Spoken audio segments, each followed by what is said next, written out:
అందరికీ స్వాగతం. ఈ పాఠంలో వేమన శతకంలో ఒక పద్యం నేర్చుకుందాం. కర్మమెప్పుడైన గడచిపోవగరాదు, ధర్మరాజు తెచ్చి తగని చోట, గంకుభట్టు చేసెం గటగటా దైవంబు, విశ్వదాభిరామ వినురవేమ. ఇక్కడ కర్మము అంటే చేసిన పుణ్య లేదా పాప ఫలితము, గడచిపోవగా అంటే తప్పించుకున్నటకు, తగని చోట అంటే ఉండకూడని చోట, కటకట అంటే అయ్యో అని అర్థం.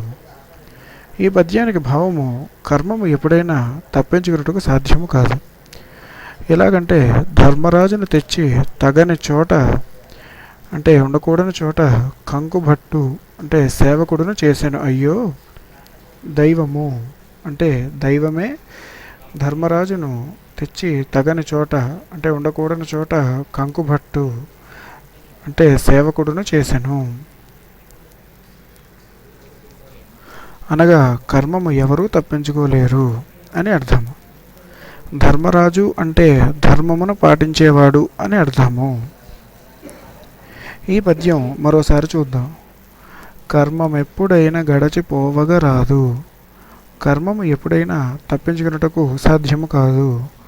ధర్మరాజు తెచ్చి తగని చోట, ధర్మరాజును తెచ్చి తగని చోట అంటే ఉండకూడని చోట,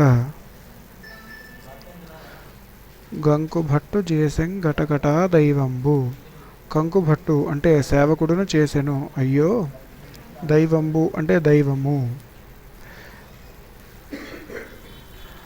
అనగా కర్మను ఎవరూ తప్పించలేరు అని అర్థము. ధర్మరాజు అంటే ధర్మమును పాటించేవాడు. విశ్వదాభిరామ వినురవేమ.